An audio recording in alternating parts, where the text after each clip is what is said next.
Bueno, vamos arrancando de a poco, total, después vamos a dejarlo grabado, así no te robo todo tu tiempo, que es súper valioso, te re agradezco.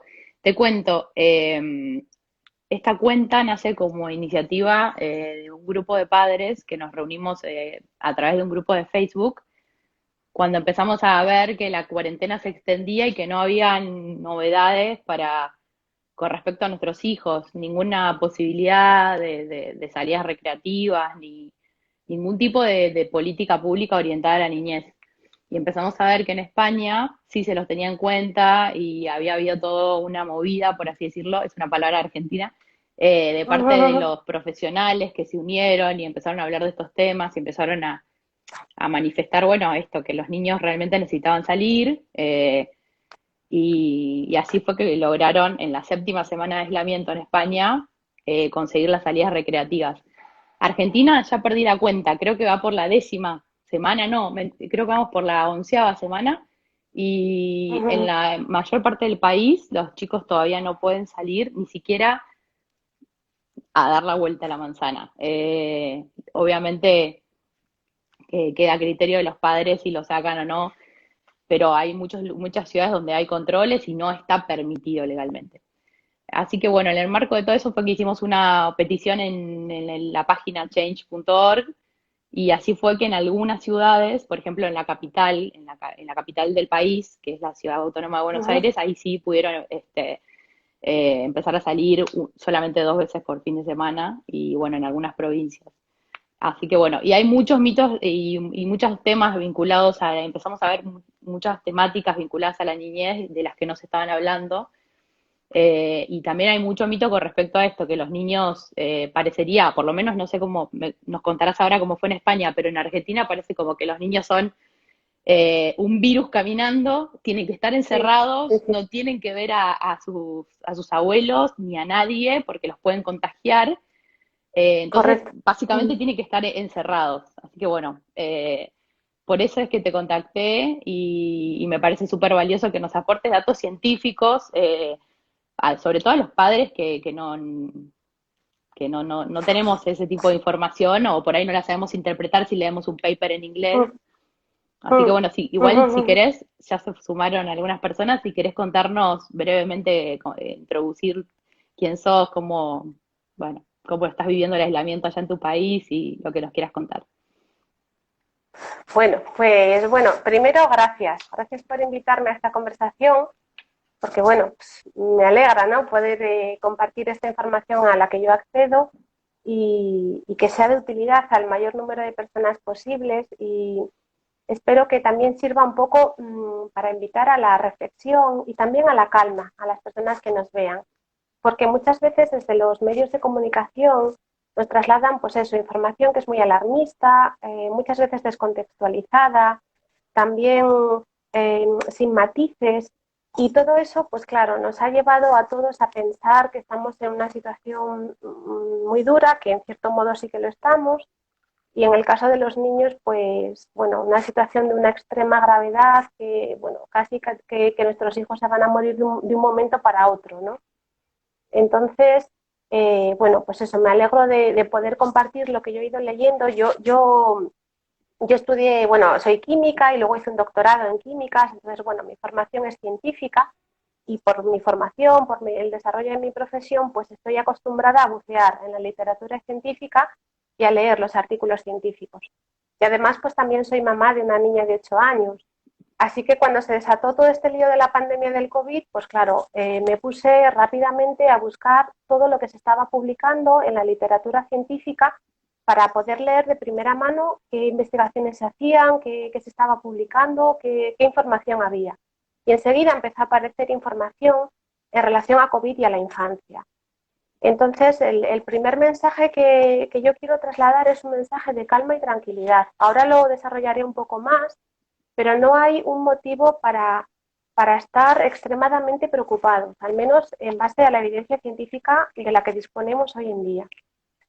Y también quisiera aprovechar este momento para aclarar que lo que yo voy a trasladar aquí es información científica, es decir, no es mi opinión personal, sino que yo he buceado en la literatura y he recogido información de esos artículos y es lo que yo voy a tratar de compartir para que sea útil pues al mayor número de personas.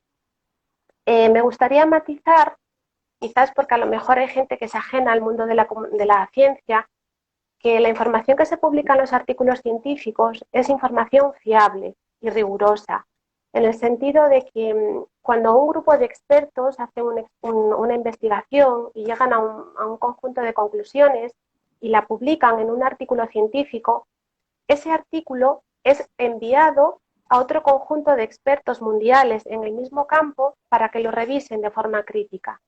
Esa revisión tiene que ser cuestionándose todo lo que está ahí escrito para validar, para asegurarse de que todo lo que pone ahí es tal y como lo pone. Y solo cuando ese otro conjunto de expertos mundiales da lo que hay a un artículo, el artículo se publica. Por eso que la información que viene avalada por la ciencia, que está recogida en los artículos científicos, es, pues como decía, ¿no? Información fiable y rigurosa, y no tiene que ver con lo que se publica en la prensa, que muchas, o en medios de comunicación, que muchas veces coincide, pero que a veces, pues eso, se adopta ese tono alarmista y descontextualizado y quizás, pues bueno, si leemos el artículo original no es exactamente como a lo mejor nos lo pueden contar, ¿no? No necesariamente con mala intención, pero eso ocurre. Entonces, bueno, yo he preparado así un pequeño pues, resumen, ¿no? de la información más importante que me parecía que podía ser útil para los demás. Perdón, Y bueno, pues la primera cuestión a evaluar, tengo aquí mis notas, porque no quiero ser muy rigurosa y quiero decirlo todo muy bien. La primera cuestión a considerar es pues, el riesgo que sufren nuestros hijos de COVID-19, si realmente están en peligro con esta enfermedad. Entonces, bueno, lo primero que me gustaría compartir es un estudio que hay hecho sobre 15.000 casos. Esto ha sido publicado el 6 de mayo y está hecho por el Consorcio de Infecciones Respiratorias Agudas Severas Internacionales y Emergentes. Bueno, las siglas son ISARIC. En definitiva, un estudio publicado el 6 de mayo, se han evaluado 15.000 casos. La conclusión de este estudio es que el número de niños afectados por COVID-19 sigue siendo muy, muy bajo, tanto en número de casos como en número de ingresos hospitalarios como en número de muertes.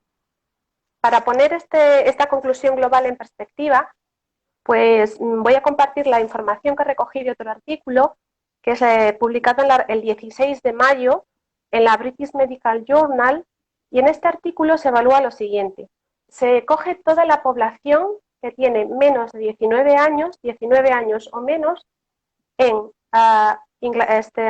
Estados Unidos, Inglaterra, que bueno, no es un país, pero son los datos que se proporcionan, Estados Unidos, Inglaterra, Italia, España, Alemania, Francia y Corea del Sur. La población de estos 9 países de 19 años o menos suma un total de 137 millones de personas.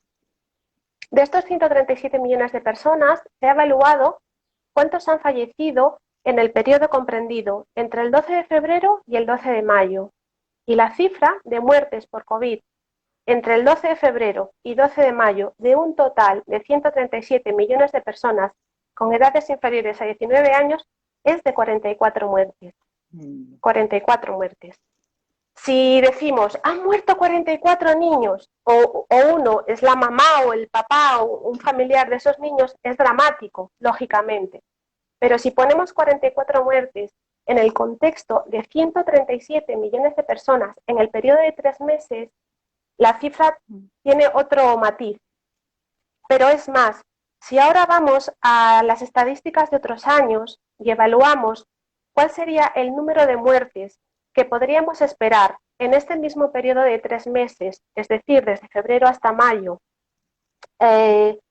por otras causas que no son COVID, cabría esperar un total de 36.000 muertes por otras causas que no son COVID, en personas entre 0 y 19 años, en un periodo de 3 meses. De estas 36.000 muertes, 3.000 serían por accidentes involuntarios, 3.000 muertes, COVID 44. Y cabría esperar del orden de 900 muertes por enfermedades asociadas a infecciones en las vías respiratorias, entre ellas la gripe. Entonces, si situamos en contexto, si matizamos estas cifras y la contextualizamos, vemos que son, en un periodo de 3 meses, 44 muertes frente a 3.000 esperables por accidentes involuntarios o 900 por cuestiones, por infecciones de las vías respiratorias. Claro, en ese contexto el número de muertes, pues, claro, no tiene el mismo peso, ¿no? Y luego tengo otro dato que me parece muy interesante para compartir, y es que hay una enfermedad que todos conocemos llamada bronquiolitis, con la que convivimos muy pacíficamente y no, en fin, pues vamos, que sabemos que existe y yo al menos no vivo ningún tipo de preocupación al respecto, el normal, ¿no? Bueno, pues la bronquiolitis es una enfermedad provocada por un virus, al igual que COVID-19, y al igual que COVID-19 no existe vacuna ni existe tampoco un tratamiento eficaz. En el mundo hay unos 34 millones de niños menores de 5 años que se ven afectados por bronquiolitis. De esos niños afectados, las muertes oscilan entre 66.000 y 200.000. Son los datos que yo he podido encontrar. En España, la Asociación Española de Pediatría, pues en un informe que he encontrado, dice que en España, al año, unos 100.000 niños enferman de bronquiolitis y de esos requieren hospitalización 20.000. Y COVID son otras cifras que no tienen nada que ver. Claro. Entonces, en estos términos, COVID-19 es una enfermedad que no afecta a los niños severamente. Si les afecta, suelen presentar síntomas leves o incluso son asintomáticos. Eso es un poco en términos de riesgo, ¿no? Del riesgo que tienen nuestros hijos con esta enfermedad, o bueno, los niños. Sí, qué bárbaro. Sí, porque acá no tengo las cifras en mano, pero creo que los pocos niños que se infectaron salieron tanto en los medios que generaron tanto miedo esos casos que... Lógicamente. Y entonces Claro. en el marco de esto que vos contás, más allá de la opinión personal o no, no estaría vinculado al cese de clases, porque entonces por la bronquiolitis no se tomaron esas medidas o por otros virus Por sin la gripe no vacuna, se toman. claro. No se toma ninguna medida, no se cierran las clases, no, vamos, las escuelas. Y sin embargo, lo que ocurre es que al ser un virus tan desconocido, yo pienso que lo que se han tomado son medidas de precaución, pues ante el desconocimiento, las máximas, y tiene todo el sentido del mundo. No sabemos lo que va a pasar, pues vamos a proteger a los niños. Ujú. Pero ya ha pasado suficiente tiempo, ya hay evidencia científica suficiente como para empezar a ver todo el problema desde otra perspectiva y empezar a tener en consideración otras muchas cuestiones más allá de si nuestros niños se van a morir de COVID-19 o no, que todo apunta a que no se van a morir de COVID-19. Bueno, siempre, a ver, riesgo cero no existe, pero es que el riesgo cero no existe nada, es que nos No, podemos ahogar un día que vamos a la playa nos puede atropellar un coche. Entonces, teniendo en cuenta que el riesgo cero no existe, COVID-19 no es una enfermedad que afecte a los niños a unos niveles como para tenerlos encerrados en casa pues los 50 días que estuvieron en España o 80 días 70 que debéis de vamos 80 días que hay en En Argentina. Argentina. La evidencia apunta en otra dirección, desde luego. ¿Y Mm. tenés idea de por qué se dijo al principio como que los niños, o sea, en base a qué evidencia se solventó esta medida de que los niños como que eran súper contagiadores y porque tocaban todo y entonces iban no podían ir a la casa del abuelo porque básicamente en Pues Argentina lo dijeron como que podían matar a sus abuelos, incluso hay niños que correcto. quedaron con esa información. eh, Correcto. Y un gran sentimiento de culpa. Ya se apunta, ¿no? Al que hay niños que han desarrollado un sentimiento de culpa severo porque piensan que pueden matar a los abuelitos porque esa información ha sido así transmitida. Pues mira, lo que yo he encontrado en los artículos científicos es que esa decisión se tomó por extrapolación al comportamiento de la gripe. Es decir, analizaron qué pasaba con gripe y supusieron, ante la falta de información, que SARS-CoV-2 se iba a comportar de la misma manera. ¿Qué ocurre? Que SARS-CoV-2 es un virus completamente diferente al virus de la gripe. De hecho, no pertenece ni a la misma familia. Así que las suposiciones iniciales que se hicieron, porque no había datos, pues les llevaron a tomar unas medidas que no necesariamente a día de hoy, con la información que se dispone, son las más quizás acertadas, porque al no haber otra información, pues tiraron de lo que había. Y eso fue lo que determinó que se cerraran los niños, sin tener tampoco en cuenta quizás otras posibles consideraciones, ¿no? De cómo les podía afectar el encierro. Por ejemplo, respecto a lo que comentábamos de si los niños son estas bombas víricas con patas que van infectándolo todo y a todo el mundo, y o esto que me gusta mucho, vectores de contagio silenciosos. Es muy perverso ese término, vector de contagio silencioso. Ponen una carga sobre el niño, ¿no? Parece que es algo malvado. Sí, sí, sí. Bueno, pues tengo un montón de información interesante, creo yo. El 19 de mayo, o sea, hace que estamos menos de 10 días, Bueno, sí. se publica un review article un review en Acta Pediatrics. ¿Qué es un review? Un review es un artículo cuando hay suficiente información científica con fin de aglutinarla toda en una única publicación que sea de referencia para todos aquellos que se quieran informar en un tema, se hace un review article. Así que un conjunto de personas se dedican a revisar, a bucear en la literatura científica, revisan todo lo que se publica y de ahí extraen unas conclusiones generales. Y esas son las que se plasman en el review article. Bueno, pues en este review revisa unos 700 trabajos científicos en relación o referentes a COVID-19 y niños. Y la conclusión es poco probable que los niños sean los principales vectores de contagio en esta pandemia. Y otra conclusión es que la apertura de las escuelas y guarderías probablemente no tenga un impacto significativo en el tanto por ciento de fallecimientos de la población adulta. Esto está publicado el 19 de mayo en Acta Pediatric. Estas conclusiones se sacan al analizar muchas cuestiones. Para comprender el papel que desempeñan los niños en la transmisión de la enfermedad, hay que evaluar tres aspectos diferentes. El primero que tenemos que evaluar es la facilidad con la que los niños se contagian. Porque claro, si te contagias muy fácilmente, puedes transmitir mucho más. Bueno, entonces, ¿qué sabemos de la facilidad con la que se contagian los niños? El 22 de mayo, o sea, hace 7 o 9 días, 8 días, un trabajo realizado en la London School of Hygiene and Tropical Medicine publica lo siguiente.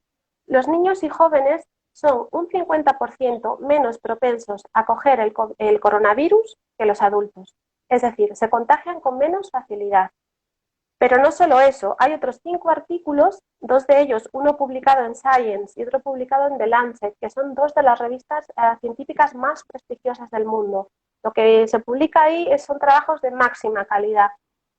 Pues, como digo, hay estudios publicados, uno en Science, otro en The Lancet y en otras revistas, en los que se afirma que parece que los niños tienen una considerablemente menor probabilidad de infectarse que los adultos. Entonces, los niños tienen menos facilidad para contagiarse. Eso es lo que apunta la evidencia científica existente hasta el momento. Se contagian menos, con menos facilidad. Otro aspecto que tenemos que considerar para evaluar lo peligrosos, ¿no?, que son los niños o cómo de transmisores son, es cuántos niños se enferman. Entonces, los datos lo que nos dicen es lo siguiente. De todos los casos reportados en el mundo, menos de un 2% son niños enfermos de COVID-19. Y de ese 2%, la mortalidad, la tasa de mortalidad es inferior al 0,1%. Hay otras enfermedades que causan muchas más muertes que COVID-19.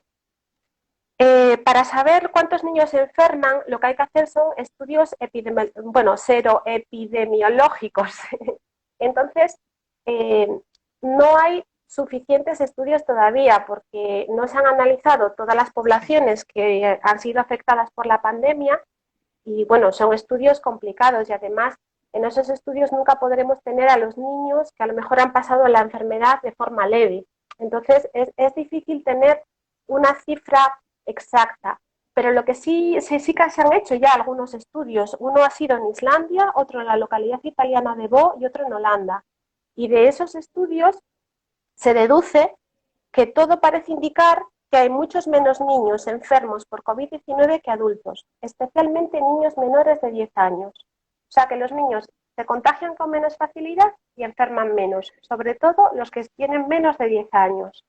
Pero, ¿qué Y la importa? tercera, No, disculpa. No sé, seguí no, después. no, No, digo, qué importante que digas esto porque por lo menos acá en Argentina lo que se remarca todo el tiempo desde los medios de comunicación es que los niños no presentan síntomas, pueden ser asintomáticos o tener síntomas muy leves, pero igual aún así contagiar. Entonces, por esa razón se vuelve a enfatizar el encierro y bueno, y el nulo contacto con otros, con sus pares, con sus abuelos, con todos. Pero entonces esto que vos es decís, o sea, no sé, no tendría sustento, lo que acabo de decir yo no tendría sustento científico. claro, un niño infectado puede contagiar, pero no contagia más que un adulto. De hecho, se cree que contagia menos que un adulto. Ahora, la mayor tasa de contagios, lo que se sabe hasta ahora es que es entre adultos, de adulto a adulto. Y los niños es de adulto a niño. Hay menos contagio de niño a adulto que al revés. De hecho, en España se vio clarísimamente. El mensaje era el mismo. Los niños son una especie de bombas víricas que van a destruir el mundo. Encerradlos. Claro, claro, claro, sí. No, Todo muy apocalíptico, ¿no? Es como ese escenario zombie de muerte y destrucción. Bueno, sí. entonces encerramos a los niños, los teníamos aquí a los pobres encarcelados y ¿qué ocurre? Que sigue aumentando la tasa de contagios. Los niños se cerraron las escuelas, los niños se quedaron en casa, no salían prácticamente ninguno a nada, casos contados de niños con necesidades especiales o, bueno, pues familias monoparentales, pero bueno, vamos a decir que no salían niños. Y los contagios seguían subiendo y seguían aumentando la tasa de fallecimientos.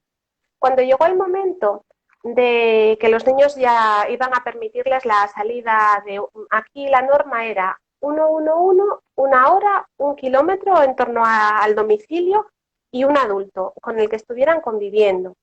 Pues cuando ya llegó el momento de permitir a los niños esa salida, bueno, iban a haber repuntes, otra vez, ¿no? Iban a salir los niños que llevaban 40 o 50 días encerrados, que ya no podían tener la enfermedad porque los pobres es que estaban encerrados. Claro. Bueno, se iba a acabar el mundo. No se ha acabado. Ya llevamos más de 3 semanas, o de 4 semanas, creo recordar. Si los niños fueran esos supercontagiadores que matan a todo el mundo, pues se habría notado en las estadísticas. Y en España la estadística no ha dejado de bajar. O sea, el pico de la curva que dicen ya se ha superado. Seguimos cada vez hay menos, o sea, en líneas generales, no en día a día, sino que en líneas generales la curva está bajando y de hecho el número básico de reproducción, que es una métrica que se emplea para saber el estado de la infección, es decir, de cómo evoluciona la enfermedad, ya está por debajo de 1, así que ya, vamos, que estamos muy cerquita ya del final, nosotros en España. ¿Y en Y sin España embargo, van a volver las clases ahora, después del...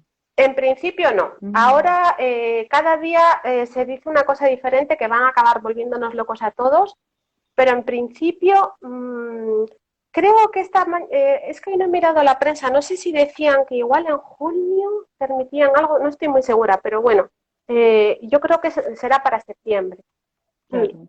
Sí que se permite, creo que es alguna tutoría concertada o algo muy puntual, pero no la escuela en los términos en los que la entendemos habitualmente. Pero igual mañana es otra Sí, cosa, cambia todo el porque tiempo. Y, cambia todo el tiempo, sí. y respecto a encontrarse con otros niños o con familiares, ¿eso está No, permitido o no? depende de la fase en la que esté la región en la que vives. Mm, Distintas fases tienen distintas medidas. Eh, Nosotros, por ejemplo, donde yo vivo, estamos en fase 1, creo que sí que podemos visitar a los abuelitos, pero mira, es una cosa que en sus casas creo que podemos ir a visitarlos, a familiares, pero, por ejemplo, los niños en la calle no podrían jugar juntos. Es una cosa curiosa porque se viralizó una foto en la que se permite a los adultos, cuando la tasa de contagio mayor es entre adultos, estar en las terrazas. Y claro. sin embargo a los niños no se les permite jugar entre ellos, cuando sabemos que la socialización en un niño es fundamental. Lo importante que es para ellos, ¿no? Ese contacto, el poder jugar con sus amigos, pues Y No, no son medidas las que plazas tengan muy en... están cerradas, los juegos en las plazas también, ¿o no? Los parques sí, los Los parques sí. siguen cerrados. Espacios abiertos no, pero muchos parques, de hecho, se denuncia, por ejemplo, en ciudades como Madrid, donde, bueno, hubo un foco de contagio el más importante de toda España. Ahí se denunciaba que es que no tiene ningún sentido que dejen las zonas verdes cerradas, que los niños, las zonas verdes, los parques públicos son los jardines de los niños que no tienen jardín y que esos espacios hay que abrirlos y Claro. dejarles que estén allí jugando. Pero bueno, no sé si ha cambiado algo en los últimos días, pero en principio estaban cerradas las zonas y bueno, todo lo que son columpios y eso, sí, eso está todo cerrado, Claro. no se puede utilizar. Uh-huh. Y me faltaba una No, cosa por comentar discúlpame, sí, respecto a la sí, ahí. transmisibilidad, Sí. que es, decíamos que los niños se contagian con menos facilidad, enferman menos y hay una tercera cosa que hay que tener en cuenta a la hora de evaluar cómo de contagiosos son y es cuánto infectan una vez que están infectados. Entonces, aquí no es que haya muchos estudios todavía hechos, pero sí que hay algunos datos ya preliminares y entonces hay un estudio que está hecho en el Hospital Universitario, bueno, Charité, creo que se dice, en Berlín, en Alemania, que nos dicen que la carga viral de los niños contagiados suele ser inferior a la de los adultos. Así que cuando están infectados se infectan menos. Se contagian con menos facilidad, enferman menos y si están infectados infectan menos que los adultos porque su carga viral es menor, tienen menos bichos Es dentro. decir que, Entonces su capacidad de contagiar es claro, menor. por ejemplo, podría ser Hmm. que un niño contagiado solo contagia a un familiar y no a todo el grupo familiar aún conviviendo en la misma casa, por dar un Puede ejemplo. ocurrir, por dar un ejemplo. De hecho, hay un caso reportado en un artículo del 11 de abril Ah, el en, niño, bueno, una revista que es sí, es el niño de Suecia, ¿no? O es el, de los Alpes ah, de los Alpes franceses. franceses, Este sí. niño, Mm. Coméntalo pues porque es esto súper interesante, sí. se publicó en Clinical Infection Disease, bueno, otra revista científica, y lo que se reporta es que este niño estuvo en contacto con una serie de profesores adultos y con otros 172 niños y no contagió a nadie.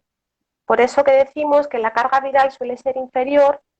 Claro, estos son estadísticas. Luego, si vamos al caso individual, pues, en fin, habrá casuísticas para todo. Pero en términos generales, por lo que se sabe ahora, infectan menos. Así que las conclusiones generales son, pues, las que acabo de decir. Infectan menos, se infectan menos, enferman menos. La mayor transmisión es entre adultos y, y de adulto a niño y no al revés. Entonces, por ejemplo, respecto a la apertura de las escuelas, lo que mucha gente ya está postulando cuando demandan que se reabran las escuelas, que no hay motivos para seguir teniéndolas cerradas, es que lo que tenemos que proteger son aquellos profesores que están en el grupo de riesgo, Mm. pero que la probabilidad de transmisión o de enfermar los profesores jóvenes y los niños es muy baja, que si no cerramos las escuelas cuando hay gripe, ¿por qué las estamos cerrando cuando hay coronavirus? Que no debemos, lo que se comenta en los foros, en líneas generales, en base a estas informaciones, es que no debemos de fijarnos solo en la enfermedad, sino en las consecuencias indirectas de esta enfermedad. Y en este caso la consecuencia indirecta es el cierre de las escuelas, bueno, y otras muchas, ¿no? Sí, sí, ni hablar que perdieron el año, por lo menos acá en Argentina, yo creo que el año lectivo ya está perdido, ¿no? Aunque vuelvan, no creo que se vuelva. Claro, porque vosotros empezáis, claro, lleváis como que 3 meses de curso Y o empezamos formalmente, porque en realidad empezó una semana antes, pero o sea, el decreto de aislamiento obligatorio salió el 16 de marzo. O el sea 16 de que marzo. ya vamos, Sí, sí. aquí el 15, sí.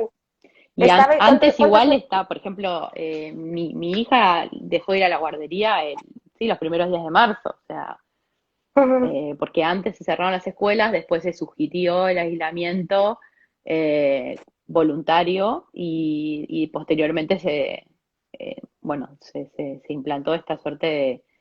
Es un aislamiento obligatorio, pero que en realidad, que es otro tema que voy a entrevistar a creo que se había conectado un doctor en ciencias jurídicas, especialista en derecho constitucional, nos va, acá de derecho a Argentina, ¿no? De nuestras leyes, nos va a explicar que es inconstitucional lo que está ocurriendo, porque en realidad estamos como bajo como una suerte de estado de sitio, pero sin estar declarado. Sí, Y en sí, realidad no se podría, esta quita de libertades civiles, eh, No, Aquí se debate exactamente lo mismo, sí, que esto es un arresto domiciliario. Bueno, yo no soy jurista, pero bueno, mm, en términos generales, ilegal, básicamente. sí, totalmente. Sí, Aide, te quería preguntar sí. algo para que no se nos pase. ¿Cómo es el tema de la enfermedad de Kawasaki? Porque eso es otra cosa que por lo menos acá se mencionó como que había una Sí, correlación sí. entre ambas y bueno, y también, de nuevo, los chicos megavirus y que encima si salen pueden pescar otras enfermedades vinculadas al coronavirus, entonces todo relacionado con el Bueno, aislamiento. pues lo que yo he encontrado al respecto es que la enfermedad de Kawasaki no es lo mismo que lo que está asociado temporalmente a COVID-19. Lo que está asociado temporalmente a COVID-19 se llama síndrome inflamatorio multisistémico. Tiene una casuística que en algunos momentos es común con la enfermedad de Kawasaki, pero no son la misma. Este síndrome inflamatorio multisistémico sí que es verdad que puede ser grave, pero se sabe que los niños se recuperan bien. Y los datos que yo he encontrado es que en Europa hay un número de niños superior a 80 millones en toda Europa. De esos 80 millones de niños se han reportado 230 casos de síndrome inflamatorio multisistémico. Y de esos 230 casos reportados han muerto dos. Dependiendo un poco la fuente, pone dos o tres. Dos niños en Gran Bretaña y uno en Francia, o uno y uno. Depende un poco de la fuente. Entonces, es una enfermedad muy, muy, muy, súper, muy infrecuente. Mm, Y en general no hay razón para estar tan preocupados por este síndrome inflamatorio multisistémico. Sí que es verdad que no se sabe cuál es el origen de esta enfermedad y por qué se produce, pero ya se está empezando a investigar. Esto es una cosa que a mí me gusta comentar, quizás creo que puede invitar a la tranquilidad, y es que estamos en un momento, aunque suene un poco raro, óptimo para sufrir una pandemia. mm, Nunca es óptimo, ¿no? Porque, bueno, lógicamente nadie quiere que esto ocurra. Pero sí que es verdad que desde el punto de vista de la ciencia tiene suficiente recorrido ya como para tener acumulado un conjunto de conocimiento que nos permite enfrentarnos a una pandemia con herramientas potentes. Entonces, tenemos, de repente, aparece un virus desconocido, que nadie sabe cómo se comporta, que nadie sabe qué va a pasar, que afecta a la gente de determinada edad y que, bueno, pues el desenlace es fatal para muchas personas de edad avanzada. Hay en torno, creo recordar, más de 100 prototipos de vacuna investigándose a día de hoy, más mm, de 100. Está reportado por la OMS. No todas llegarán a buen puerto, pero ya hay más de 100 intentos de fabricar diferentes, de fabricar una vacuna. Y sí. además hay investigación para desarrollar antivirales. Entonces, desde ese punto de vista, la ciencia nos da la tranquilidad de que tarde o temprano se especula que en un año y medio la vacuna estará lista. Y si no la tenemos antes a nuestra disposición, es porque las vacunas, bueno, pues pasan una serie de controles Mm. rigurosos. Por ejemplo, en Claro, España son como tenemos cuatro pruebas, dos ¿no? vacunas Mm, fabricadas, más o menos. pasan de, no sé exactamente cuántas pruebas, pero son tres pasos Mm, generales, ¿no? El primero es, una vez que se vacuna se fabrica la vacuna, hay que testear en animales y después se pasa a ensayos clínicos y si la vacuna demuestra ser suficientemente segura es cuando se dispensa a la población.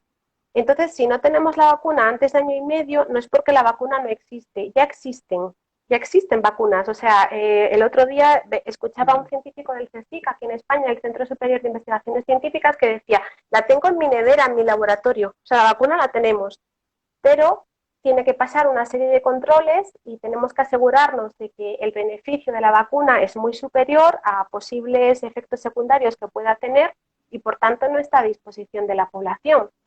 Cuando todos esos controles de seguridad, vamos a decir, pues se superen, pues entonces tendremos una vacuna. Entonces, bueno, dentro de la gravedad de la situación, en especial para las personas de edad avanzada, pues ahí es muy esperanzador saber que vamos a encontrar una solución pronto. Me parece a mí que es, sí, sí, bueno, no, tal cual. Acá igual, no sé, se vive, todavía es como que estamos, o sea, copiamos mucho a España, pero estamos como unos pasos atrás. Y por ahí como que cuesta más ver la, la luz al final del túnel porque nunca llegamos al pico, la famosa Ya, yo lo he curva, visto, lo he es visto, como lo he raro, visto, sí. sí. No sé si es porque Mm, funcionó la cuarentena preventiva tan anticipada, pero ya está, se están viendo otras cosas, otros daños, por así decirlo, colaterales, que bueno, un poco en esta cuenta se habla desde la perspectiva de la niñez, ¿no? Obviamente. Pero sí, entonces, sí, sí, sí. en el marco de todo esto que vos decís, digamos, estaría alineado con lo que, con las medidas que algunos países de Europa mismo empezaron a tomar con respecto a los niños de esto de volver a Sí, las clases, de volver sí, a la vida pseudo normal, con las medidas de higiene básicas, ¿no? Pero claro, claro, claro. Sí, sí, sí. O sea, desde luego, de hecho, creo recordar que en Suecia ni llegaron a cerrar las escuelas. Y bueno, aquí era como, están locos estos suecos, ¿no? mm, Pero bueno, pues no, no parece que, de hecho, es lo que comentaba antes, hay un artículo pero vamos, de hace 4 días, donde se afirma eso, que el cierre de las escuelas no va a tener un impacto significativo en, en el descenso de fallecimientos de las personas de edad adulta. Lo que se comenta es, a quien hay que proteger son a las personas de edad avanzada. Estas personas sí que tienen que tener mucho cuidado, porque para ellos la enfermedad es letal. Entonces, las personas de edad avanzada tienen que protegerse todo lo que puedan. Pues evitar al máximo las relaciones sociales, no sobreexponerse en espacios cerrados, pues lavado frecuente de manos, uso de mascarillas, en fin, todo lo que recomiendan las autoridades sanitarias.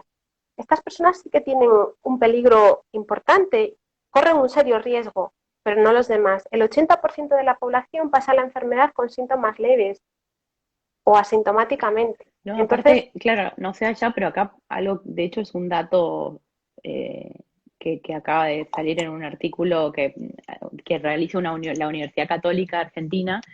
eh, Hizo un estudio cualitativo y cuantitativo respecto a, no sé, no me acuerdo cuánto era la muestra, pero a muchos hogares, y descubrieron, por ejemplo, que 4 de cada 10 niños no tuvo un control pediátrico en este tiempo de cuarentena, porque es tanto el miedo que tienen los padres de exponer correcto. y la culpa de exponer a sus hijos, que directamente, y otra cosa que no sé cómo fue en España, pero acá sí fue grave, hubo mucha desinformación con respecto en realidad no sé si hasta el día de la fecha hay un protocolo establecido de cómo se trata el supuesto caso de la enfermedad en niños, porque a la persona mayor, adulta, se la aísla completamente, pero al niño se creía, y de hecho hay muchas madres que siguen creyendo, que si su hijo, si hay sospechas de que tenga coronavirus, un niño va a ser aislado completamente y no va a poder ver ni a sus padres, ni a uno de sus padres, cosa que es mentira, que no es cierto.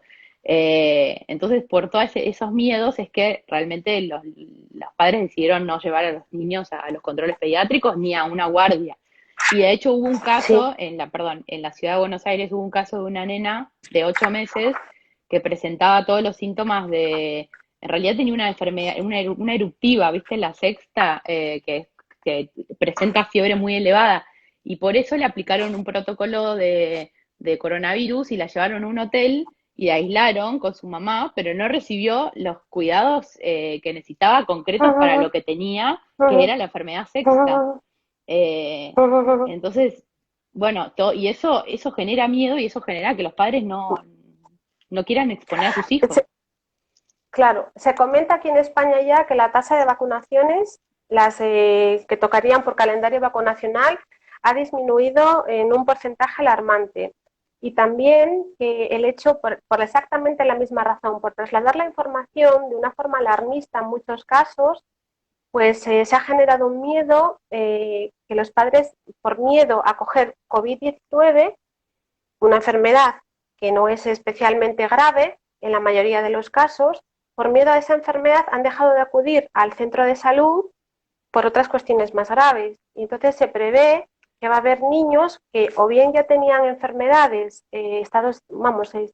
tenían su salud no era óptima ya porque, bueno, estaban enfermos de alguna enfermedad crónica Mm.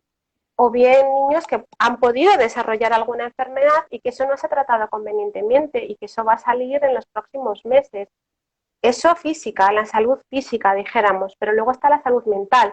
Tengo aquí un dato, la OMS ya advierte o sitúa que niños y adolescentes son las principales poblaciones de riesgo en salud mental debido a coronavirus. Ay, no sabía Se eso. habla de ansiedad, miedo, niños que han desarrollado trastornos están obsesionados con la limpieza, sentimiento de culpa, luego el daño que causa la carencia de juego al aire libre, de falta de sol, de falta de movimiento, de falta de socialización. Eso los niños que están bien. Luego están los niños que no están bien, que son la mayor, o bueno, que hay un tanto por ciento de niños pues que están sufriendo situaciones de abuso sexual, de Sí, sí, maltratos, violencia familiar. vivencia, sí. Claro. Entonces, es lo que, si ponemos en contexto los datos en base a la evidencia científica que tenemos del riesgo que COVID-19 supone para los niños y del riesgo que suponen todas las consecuencias indirectas, es el momento de replantearnos las cosas y decir, bueno, al principio se tomaron una serie de medidas por precaución para protegerlos porque era desconocido y bien está, pero bueno, a lo mejor ahora es el momento de revisarlo todo y mirar a la infancia de otra manera también, ¿no? Y contemplar otras cosas, otras necesidades que también son reales. Se habla, por ejemplo, en España, se está empezando, claro, ahora como ya ha pasado lo gordo, gordo, gordo, ahora se empiezan a hablar otras cosas. Entonces, creo que te vi en alguna publicación de vuestra cuenta de Instagram algo en relación a las pantallas. Sí. Aquí, bueno, se apostó toda la educación digital. Era como súper bien, porque ahora todo va a ser la educación digital y los niños, bueno, no van a perder nada, ningún contenido y va a estar todo fenomenal. Bueno, pues ahora ya hay debates, foros donde se empieza a cuestionar y a reflexionar sobre quién ha aprendido verdaderamente gracias a la educación digital, si ese aprendizaje es significativo o no. Se empieza a evaluar los riesgos del abuso excesivo de pantallas, porque claro, los niños han utilizado las pantallas como herramienta educativa durante muchas horas y paralelamente como herramienta de ocio, porque los papás teletrabajamos, hay que hacer la comida, en fin, no siempre podemos estar en un jardín maravilloso dedicándoles tiempo. Sí, sí, sí. Entonces, ¿qué ocurre? Que el incremento de uso de pantallas es increíble, ¿no? Es muy, muy, muy elevado. Y esto ha traído otros problemas de los que ya se empieza a hablar. Los niños están más tiempo expuestos a contenidos violentos y dañinos, ciberacoso. Claro, el grooming, sí, Tengo, aumentó un montón. Justo recién antes de hablar con vos leía que aumentaron, no sé, un 200% el reporte de los padres que denuncian acá en Argentina el tema del acoso, claro, eh, claro. el Entonces, grooming, digamos. claro, sí, sí, sí. Cerrar la escuela no es cerramos la escuela y la escuela en casa y todo resuelto. Estamos hablando de una serie de consecuencias para la salud y una serie de riesgos a los que les estamos exponiendo por tomar esa decisión. Entonces, bueno, pues como decía antes, es el momento de reevaluarlo, ¿no? Y decir, bueno, vamos a ver qué nos dice la evidencia científica, en qué situación estamos, cuál es realmente, cómo afecta realmente la enfermedad y vamos a revisar las decisiones que hemos tomado y a lo mejor es el momento de modificarlas o de, vamos, yo no digo que salga todo el mundo, no estoy diciendo que salga todo el mundo a la calle a lo Sí, loco, sí. ¿no? Pero bueno, No, incluso tampoco nosotros, por ejemplo, el caso de Argentina, que todavía no hemos llegado como al pico, tampoco estamos pidiendo que vuelvan las clases, ni mucho menos, simplemente que podamos tener una mirada un poco menos adultocéntrica y donde claro, podamos claro, integrar también al niño, porque realmente al niño, claro. Es un solo, sujeto de derecho, sí, no, pero es que realmente acá solo se los menciona en tanto a alumnos del sistema escolar sí, sí, sí, y sí, nada sí, más, o sea, nada no, más. Aquí un y poco es muy, igual también. y por ejemplo, donde yo vivo también pasa algo va a pasar ahora algo muy paradigmático. Las escuelas y las guarderías están cerradas, pero de a poco, donde yo estoy hay muy pocos casos, o sea, ahora tenemos 2 casos nada más y están recuperándose. De a poco se está reactivando toda la actividad. Y la semana que viene, probablemente ya no sé, el 90% de la actividad comercial y de la actividad laboral sea retomada.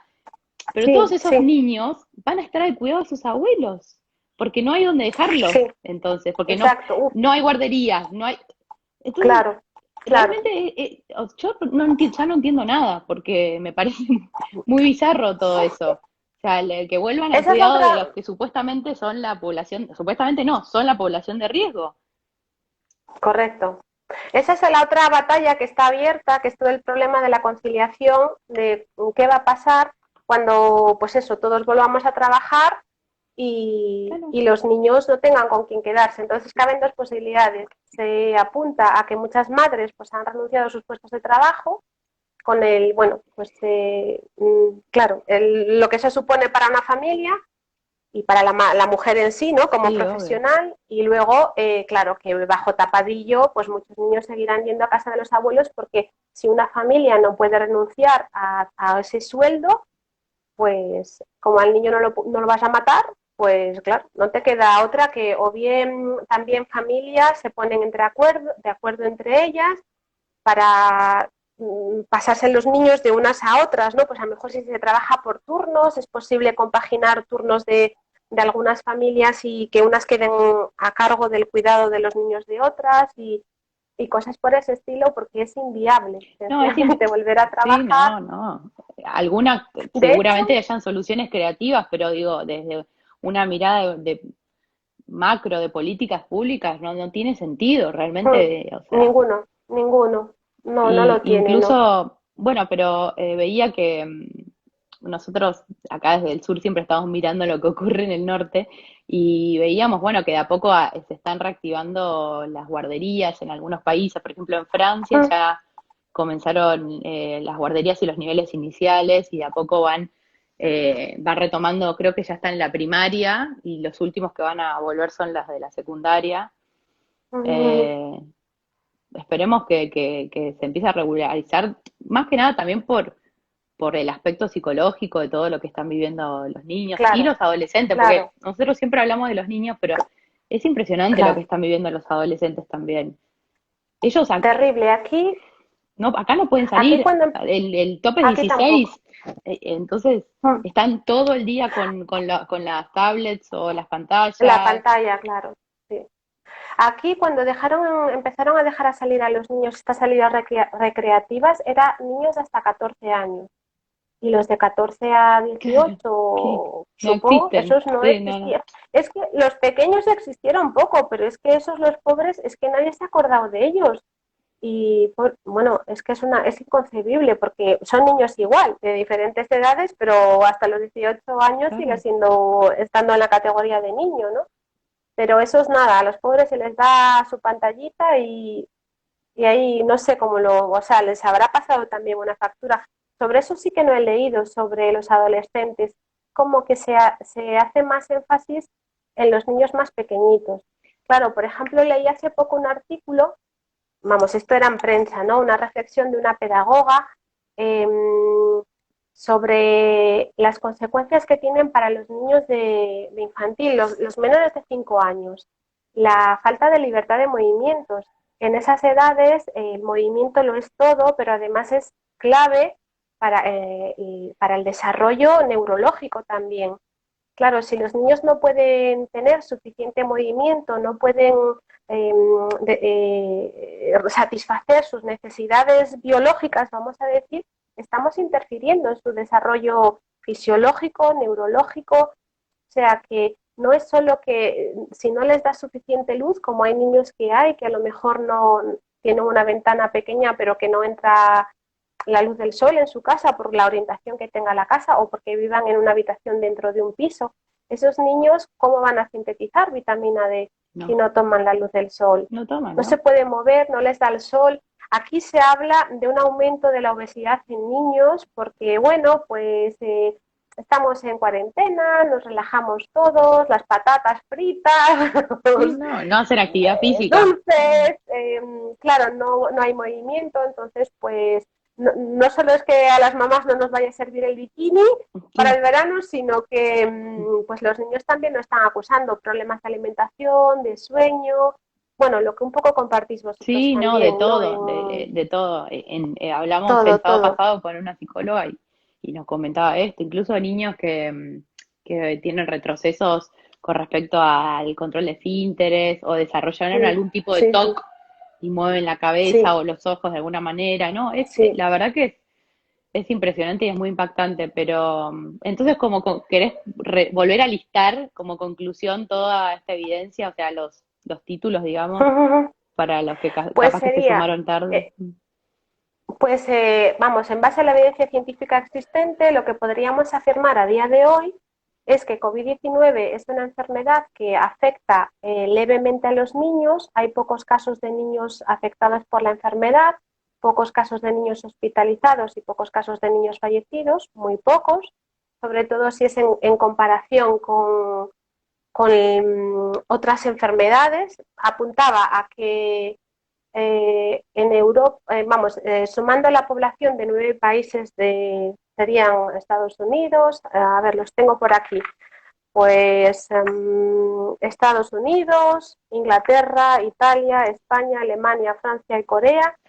Si sumamos la población de personas que tienen 19 años o menos, tenemos un total de 137 millones de personas y en 3 meses han fallecido por COVID-19 44. 44. Y cabría esperar, por ejemplo, por infecciones de las vías respiratorias o gripe, en base a estadísticas de otros años, cabría esperar 900 muertes y 44 de COVID. Así que todo apunta a que COVID-19 no es una enfermedad especialmente peligrosa para los niños. Y en cuanto a la transmisión de la enfermedad desde los niños hacia adultos o hacia otros niños, los niños se contagian con menos facilidad, enferman menos, su carga viral es menor y son menos infecciosos. Es decir, ellos se contagian menos, pero también contagian menos. La Claro, mayor sí. tasa de contagio es entre adultos y de adulto a niño, no de niño a adulto.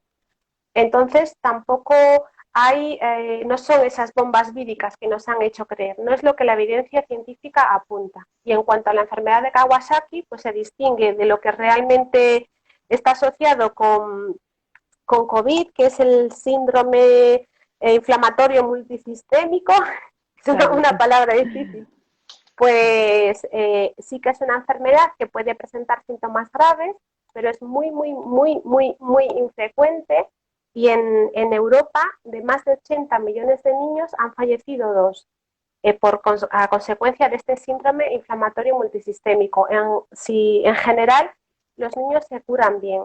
Y sí que es verdad que los pediatras están avisados. Es decir, aquí se montó un pequeño Mm. revuelo porque se viralizó un informe, vamos a decir, interno vamos, no interno porque fuera privado, pero que estaba destinado a pediatras. Y ese se viralizó por las redes y bueno, pues había una alarma muy grande y tuvo que sacar un comunicado la Asociación Española de Pediatría Mm, llamando a la calma a las familias diciendo, tranquilos, es algo que está ocurriendo, no sabemos por qué ocurre, pero estamos en alerta. Entonces, si sus hijos muestran pues algún tipo de síntoma que consideren que necesita acudir al médico, acudan al médico. COVID-19 puede ser menos peligroso que otra cosa que les pueda estar claro. pasando a sus hijos. Y tranquilidad con lo del síndrome inflamatorio multisistémico. Esas serían las tres Buenísimo. ideas generales, ¿no? Qué Y bueno. luego, pues a partir de ahí ya, el debate de si hay que abrir o no las Sí, no, escuelas no. y... No, pero es importante que hay muchos padres que tienen mucho miedo por la confusión del manejo de la información respecto a estos temas, tienen mucho miedo y mucha culpa de sentir que si salen están exponiendo a sus hijos a que se enfermen y a que enfermen a otra. Incluso hay muchos a otra abuelos que gente. tienen miedo de sus nietos, es todo un problema. Pero está bueno Claro, que yo, hayan datos científicos, porque digo, como vos decías al principio, esto no es una opinión, no es una opinión tuya, exacto, mía, esto es son datos, información, claro. exacto. Sí que es verdad que lo que no podemos olvidar es que los niños, si están contagiados, pueden contagiar. Al margen de que no sean esas bombas víricas que nos han dicho, si ellos están infectados, sí pueden contagiar. Sí, sí, sí. Entonces, si van a ver a los abuelitos, es importante tomar las medidas de precaución necesarias. Eso, por supuesto, ¿no? Pero, claro, es con respecto al grupo de riesgo y quizás a los que más les podemos exigir es a un abuelito, porque un abuelito, pues si se da su paseo, pues todos tenemos cuidado de no estar a su alrededor cuando no toca y puede pues pasear, hacer sus recados, a lo mejor tiene que ver a los nietos, pues en vez de darles un besito en la cara, pues se lo da en la distancia y los tiene que Claro, ver en un espacio abierto para disminuir la posibilidad de contagio, pero es más fácil pedirle a un abuelo que permanezca en casa unas horas que pedírselo a un niño. Lo que no tiene sentido es que un abuelo, que es el grupo de riesgo, que es el que realmente tiene riesgo de morirse, no el niño, el abuelo, pueda salir a comprar el periódico, a pasear el perro, a por la barra de pan, darse el paseo a de comprar salud, cigarrillos. Sí, lógicamente, a comprar cigarrillos, darse pues un paseíto para estirar las piernas, que al final yo tengo un vecino que sale o que lo veíamos desde la ventana, mi hija y yo, y salía 4 veces al día y ella claro, estaba en casa encerrada y luego cuando la han dejado salir es 1 hora. Digo, pero si es que este señor sí, es el no. que se puede morir, está todo el día, un señor muy educado y muy prudente, no es que el señor hiciera nada que no le estuviera permitido hacer, pero que era paradójico. Decías, pero si el que se va a morir es él. Sí, Bueno, totalmente. el que se puede morir Sí, es sí, él. pues, sí, sí, tiene Y mayor riesgo, sí, sí, totalmente. tiene Bueno, mucho mayor riesgo y sin embargo los niños pues estaban en casa. sí. Bueno, ahí ya me está avisando Instagram que va a finalizar el vivo. Te súper agradezco, Ede, por Un permitirnos placer. hablar con vos y por brindarnos esta información que quizás nosotros teníamos acceso a los papers, pero no tenemos, bueno, los recursos intelectuales, El claro, el oficio, ¿verdad? oficio como para Claro, cada interpretarlo. uno pues lo suyo. Claro, claro. Claro, Así que bueno, muchas claro. gracias Ha sido y un placer. seguiremos compartiendo tu información y tus hallazgos científicos que la verdad que nos dan mucha claridad y paz. Pues procuraré estar atenta para cualquier cosa interesante que pueda salir, pues ponerla en la cuenta de Instagram y si puede ayudar a alguien a afrontar la situación con tranquilidad, con prudencia, con sensatez, pero con tranquilidad, pues bienvenido sea. Mm, Yo encantada. bueno, muchas gracias. Ha sido un placer. Bueno, bueno, ojalá que pronto todo esto acabe Ojalá, y, ojalá. y sea lo Espero que mejor sí. para todos y para los niños principalmente, porque bueno, es nuestra temática. Bueno, te mando un beso enorme. Gracias. Y gracias a todos los que se Igualmente. conectaron. Chao. Hasta luego.